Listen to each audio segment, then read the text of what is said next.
Well, hello everybody, I am back reviewing more Doctor Who Big Finish audio dramas. I've been away for a while. You may notice we have a completely different location behind me. I moved back to Newcastle for university. However, I'm now not in student accommodation. I am in fact in a house. So this is the new backdrop where Big Finish reviews will be coming from over the next few months. I'm going to be starting off in true style, in fact in true multicolour checkered style, as I'm going to be taking a look at the latest 6th Doctor box set release, which is of course The 11. This release is available to order now on the Big Finish website. The physical CD box set is £19.99 and the download is £16.99. There is also additional story details on the Big Finish website, as well as a trailer which can be listened to. This box set is in fact an ever so slightly different format to usual. Of course, usually we are expecting 8th Doctor style box sets, normally 4 stories with a little bit of a plot arc running throughout them.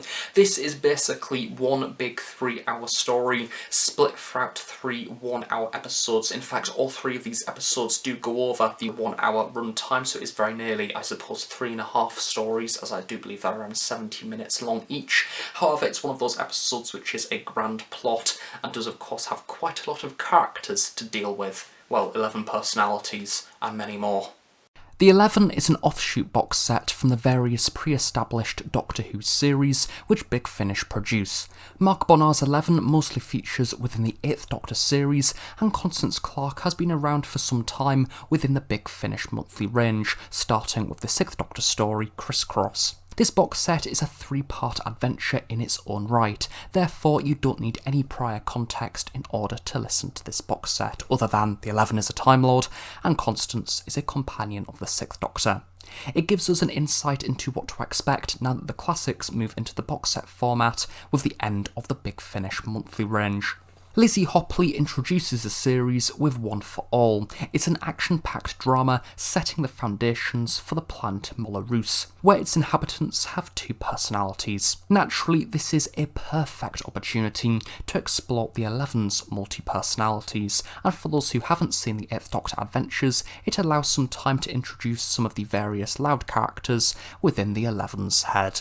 From the absolutely psychotic 6 and the rather nice 8. Colin Baker is brilliant alongside the 11, and I get the same sense of warmth I always get from hearing his portrayal. He's a loud incarnation of the Doctor, with a clear self-confidence. He gets the job done, but also tries to comfort people along the way. I think the old 6C has a bubble of people that he cares for daily. Naturally, all of the incarnations of the Doctor care for their companions, but with the 6th Doctor he seems to have a more intense form of care compared to other classic series Doctors, and possibly is one of the reasons he has so many brilliant companions.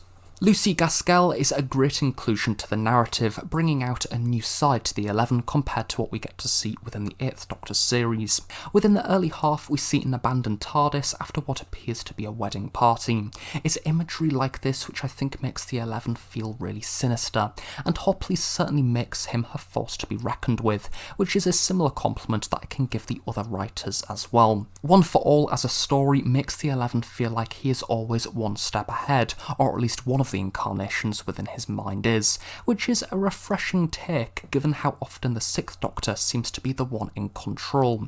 As soon as he is aware that the 11 is involved, you get that sense of fear and urgency in Colin's performance, and overall makes for a good introductory episode to this series.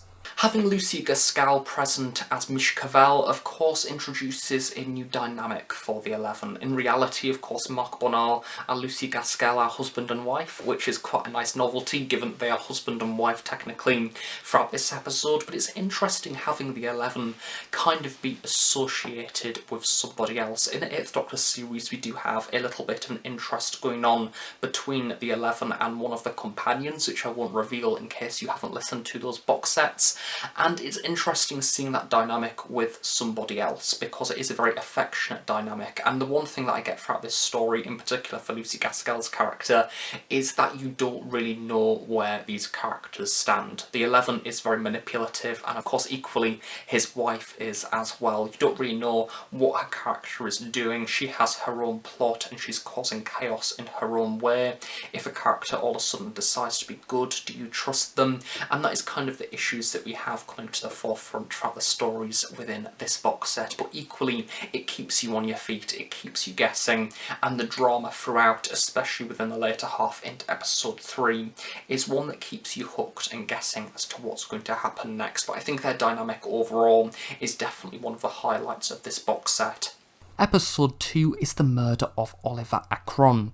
This takes a more isolated approach to storytelling, as Six and Constance are in fact absent, and we allow time for the 11 to steal the show, calculating his plan and obsession with power, and once more this is set on the planet of Molorus. For those of you that like a more action-packed Doctor Who adventure, this one is quite different to episode 1, and as a result you may not enjoy it as much. Without revealing too much of the plot, we hear a lot of the 11 himself, without the other alternative personalities interjecting. But even with his multi-persona absent, Mark Bonnars still performs with such authority and command. Oliver Akron is played by Simon Slater, and he offers up more context on how the planet of Molorus works, which is certainly appreciated as a listener and made me feel more involved within the story itself. One of the benefits of having a box set as opposed to the main range singular releases is that we get episodes the likes of this, one that would be considered a little bit too risky on its own, having the Doctor absent,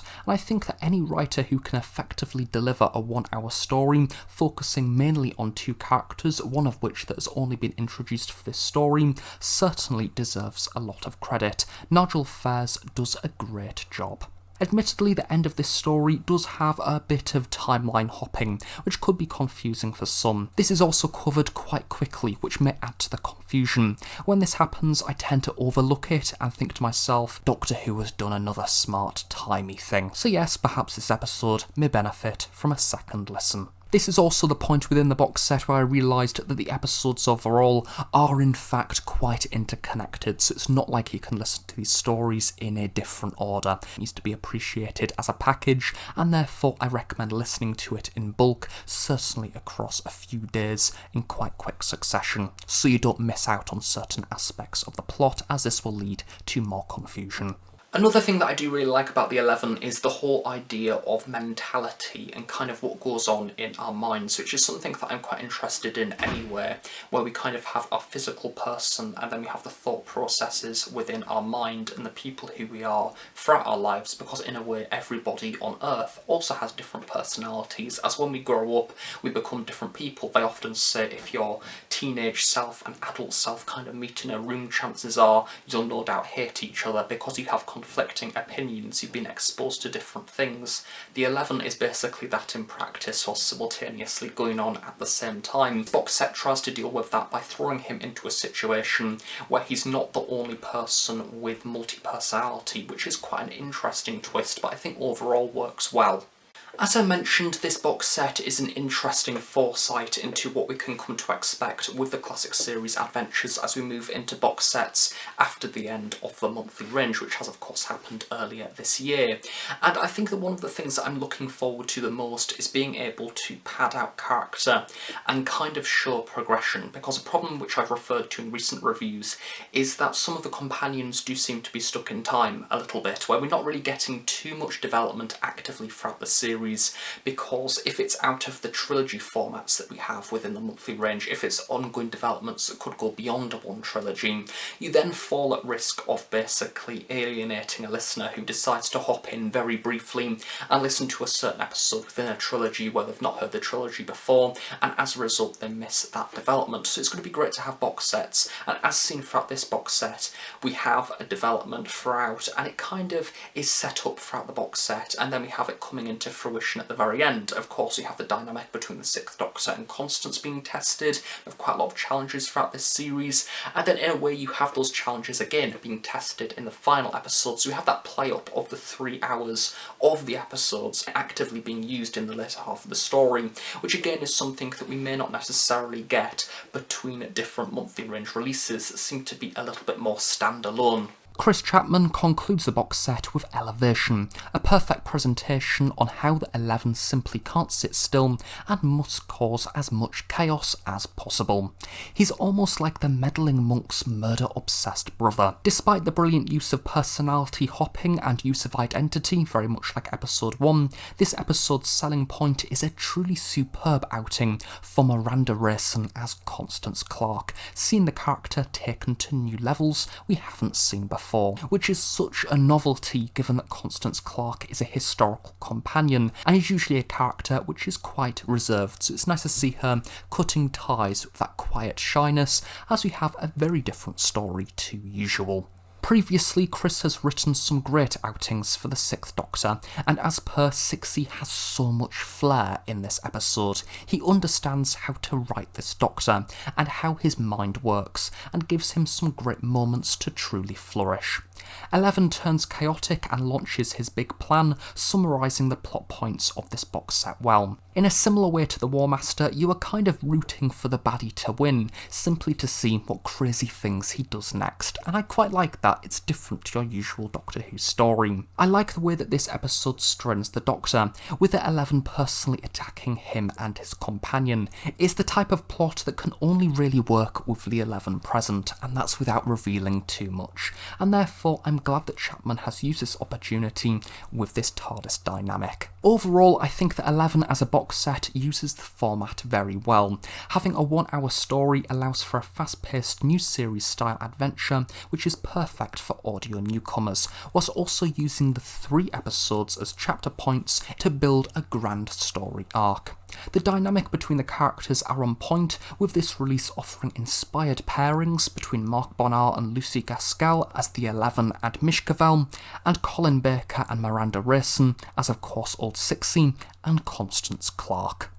This is not a criticism of this box set, I think it is simply just a fact. Because it is quite plot reliant, because it is essentially one big 3 hour story, if you aren't intrigued by the plot of this box set, if you aren't interested by the characters, if you don't like the 11, then don't buy this box set. If you don't really like the idea of the story synopsis on the Big Finish website, don't buy this box set. And I dare even say, if you are a fan of the 6th Doctor, and that is the only thing that is drawing you into this box set, then it may not be advised to get this one.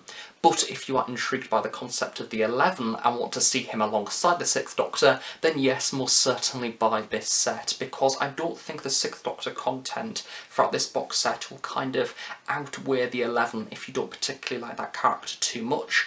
I think because we have a lot of reliant plot on the 11 and the interaction of the 6th Doctor in between that, in a way, with the exception perhaps of the later half of episode 3 and the entirety of episode 1, those are the only points that kind of focus on the 6th Doctor. For the rest of it, he's kind of a support character going on in the background. So yes, this is one of those box sets where admittedly you may get it and not particularly be interested by the plot, and as a result that will affect your listening because it is very reliant on the plot arc. But overall for me, I enjoyed it. It's an interesting sci-fi adventure. It's got a great commentary on personalities and intelligence throughout your life, I suppose, and different personalities throughout your life. And certainly I quite like the 11. I love Mark Bonnars' portrayal in particular of this Time Lord, and it has some great moments with him. He's been written very well. It's clear that the writers knew exactly what they were doing. So thank you very much for watching this review. I really hope you have enjoyed it. Do of course stay tuned on The Host Productions for regular Big Finish audio drama reviews. And of course on that note, I shall see you all next time. Bye for now.